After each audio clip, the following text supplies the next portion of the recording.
आज हम बात कर रहे हैं उस अनादि शक्ति की जो संपूर्ण सृष्टि की रचयिता और पालनहार है। वे परमपिता परमेश्वर अनंत अविनाशी और सर्वशक्तिमान है। उनकी महिमा का गुणगान चारों वेद करते हैं। उनका स्वरूप इतना अद्भुत और असीम है कि उसे शब्दों में बांध पाना संभव नहीं है।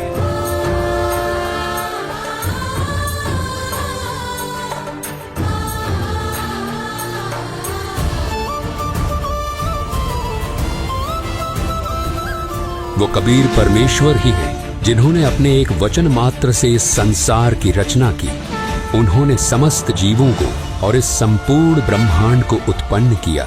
उनकी लीला और सामर्थ्य इतना अद्वितीय है कि उनका वर्णन मानव बुद्धि से परे है। वे सर्वशक्तिमान परमेश्वर ही सब कुछ है। उनका अस्तित्व केवल धर्म ग्रंथों के पन्नों तक ही सीमित नहीं है।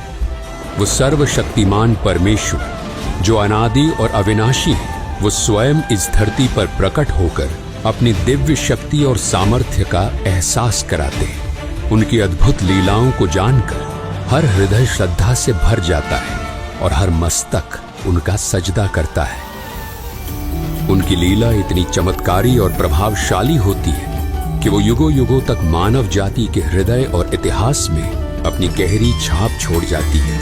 उनकी उपस्थिति सच्चाई, प्रेम और धर्म का ऐसा प्रकाश फैलाती है जो हर आत्मा को परमात्मा की ओर प्रेरित करती है।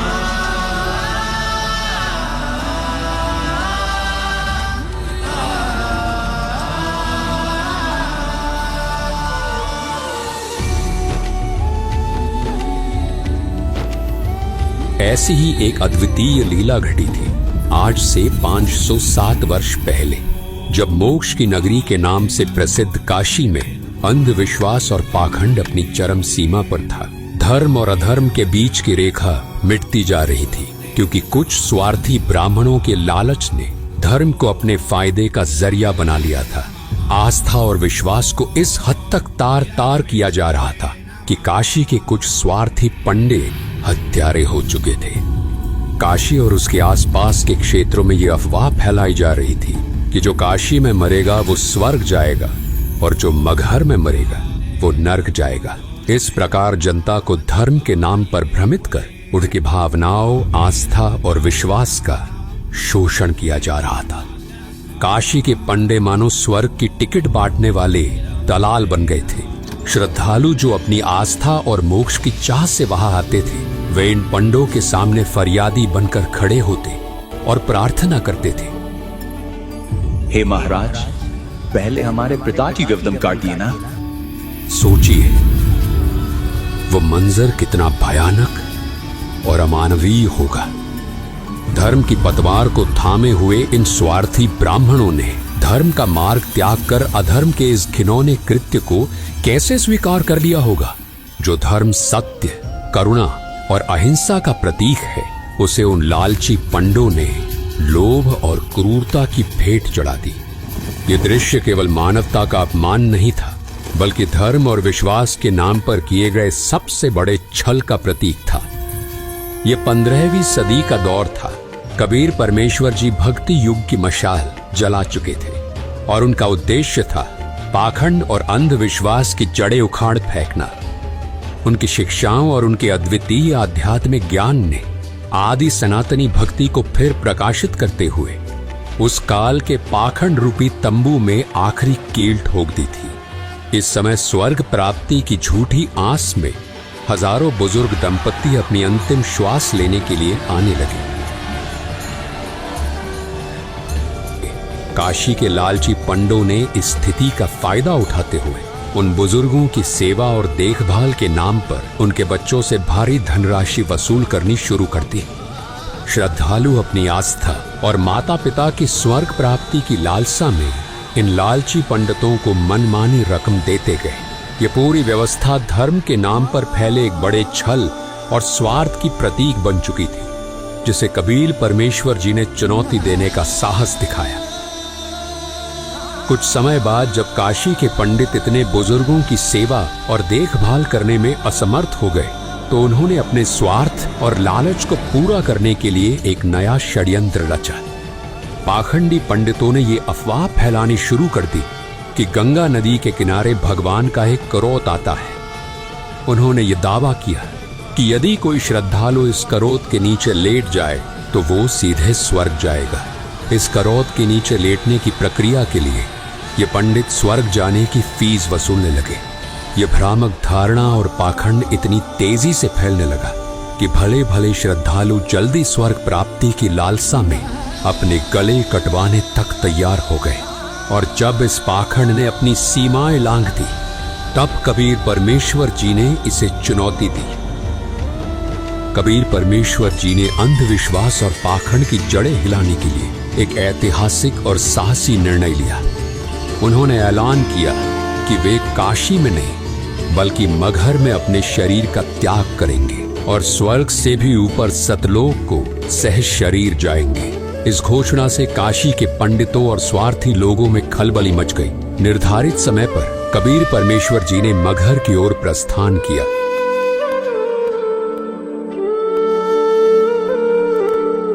ये सुनकर काशी नरेश वीर देव सिंह बघेल अपने सैनिकों और पंडितों के साथ मगहर के लिए रवाना हो गए। मगहर पहुंचने पर वहां के शासक बिजली खान पठान, जो कबीर साहिब जी के शिष्य थे, वो भी अपने सैनिकों और मुसलमान लोगों के साथ गुरुदेव के स्वागत और अगवाई के लिए पहुंच गए। उन्होंने गुरुदेव को दंडवत प्रणाम किया। कबीर परमेश्वर जी ने उन्हें मगहर में शरीर त्यागने से पूर्व स्वच्छ जल से स्नान करने की व्यवस्था करने को कहा। गुरुदेव की आज्ञा पाकर बिजली खान पठान ने तत्काल ही राजमहल से स्वच्छ जल लाने की व्यवस्था शुरू कर दी। इस पर कबीर परमेश्वर जी ने बिजली खान पठान को कहा, राजमहल से जल लाने की कोई आवश्यकता नहीं, मैं नदी में बहते जल में स्नान करूंगा। बिजली खान पठान ने अपने गुरुदेव कबीर परमात्मा जी से प्रार्थना की, हे गुरुदेव, यहाँ पास में ही एक आमी नदी है जो भगवान शिव के श्राप के कारण बहुत समय से जल विहीन है। राजा की बात सुनकर कबीर परमात्मा जी मुस्कुराए और कहा, राजन, चिंता ना करो, मुझे उस नदी के पास ले चलो। नदी के पास पहुंचने पर कबीर परमात्मा जी ने नदी की ओर हाथ बढ़ाया, मानो उसे चलने का आदेश दे रहे हो। तभी नदी के अंदर कुछ दूरी पर जोरदार धमाके की आवाज सुनाई दी और जमीन के अंदर से एक विशाल जलधारा फूट पड़ी जो आसमान की ओर ऊंचाई तक दिखाई दी। देखते ही देखते वो सूखी आमी नदी जल से भर गई और उसमें से जल बहने लगा। ये चमत्कारी दृश्य देखकर वहां के सभी लोग आश्चर्यचकित रह गए और जोर जोर से कबीर परमात्मा की जय हो का जयकारा लगाने लगे। कबीर परमात्मा जी ने शिव जी के श्राप से ग्रस्त उस सूखी नदी को जल से ओत प्रोत कर दिया और अपनी दिव्यता का प्रमाण दिया। इसके बाद कबीर साहिब जी ने उसी पवित्र नदी में स्नान किया। ये चमत्कार परमात्मा कबीर साहिब जी की शक्ति का एक छोटा सा नमूना था।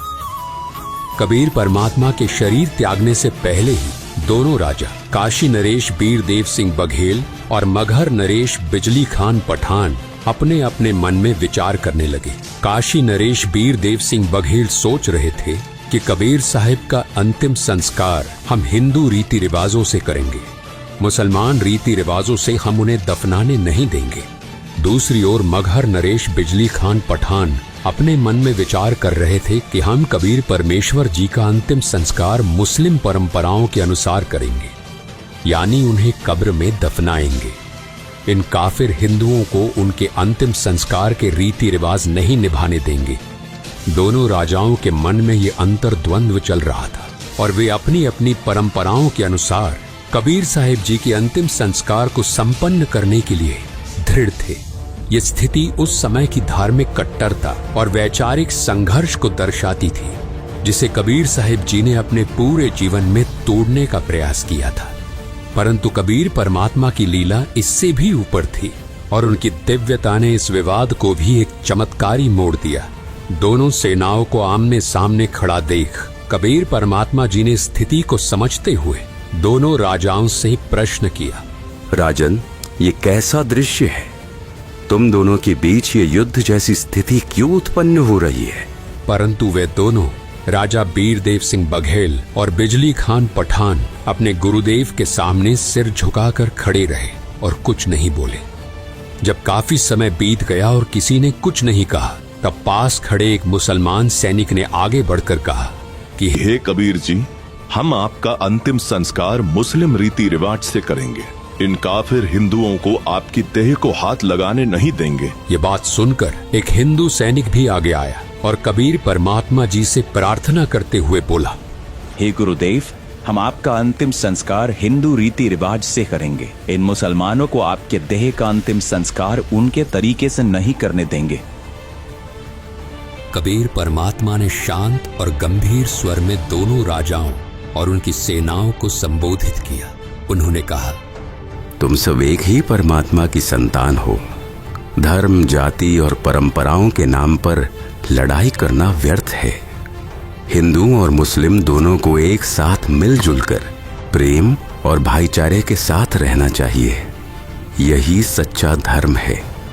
और मैंने तुम सबको 120 वर्षों तक क्या शिक्षा दी है? क्या मैंने तुम सबको ऐसे लड़ाई करना सिखाया है? कहाँ गए मेरे वो उपदेश जो मैं आज तक तुम सभी को बताता रहा कि हिंदू मुसलमान तुम दो नहीं हो, तुम सब एक ही परमात्मा की संतान हो। और आज तुम फिर वही खड़े हो। इसके बाद कबीर परमात्मा जी ने सभी को शांत रहने का आदेश दिया। कहा, यहाँ नीचे एक चादर बिछाओ और जब मैं लेट जाऊं तब मेरे ऊपर एक और चादर डाल देना। और जब मैं अपना शरीर त्याग दूं तब तुम दोनों इसे आधा आधा बांट लेना। और तुम सब ध्यान से सुन लो, अगर तुमने आपस में लड़ाई की तो ये ठीक नहीं रहेगा। कबीर परमात्मा जी का आदेश पाकर ऐसा ही किया गया। वहां उपस्थित सभी लोग स्तब्ध होकर ये सब देख रहे थे। कुछ समय तक कोई हलचल नहीं हुई और सब मौन खड़े रहे। तब अचानक कबीर परमात्मा जी का दिव्य स्वर आकाश से गूंजा, उठा दो पर्दा, इसमें नहीं है मुर्दा। ये सुनकर सभी हक्के बक्के रह गए। सभी ने आकाश की तरफ देखा तो कबीर परमात्मा सशरीर सतलोक जाते दिखाई दिए। सभी उपस्थित लोगों के सामने जब चादर हटाई तो वहां केवल सुगंधित फूल बिछे हुए थे। उनके शरीर का कोई भी अंश वहां नहीं था। कबीर परमात्मा ने अपने दिव्य स्वर से सभी को संबोधित करते हुए कहा, हिंदू और मुस्लिम मेरे बच्चों, इन चादर और फूलों को आपस में बराबर बराबर बांट लो। इस प्रकार तुम सभी प्रेम और भाईचारे से रहना सीखो। उनके ये शब्द सुनकर दोनों राजाओं सहित वहां मौजूद सभी हिंदू मुस्लिम लोग भावुक हो गए और एक दूसरे को गले लगाकर रोने लगे।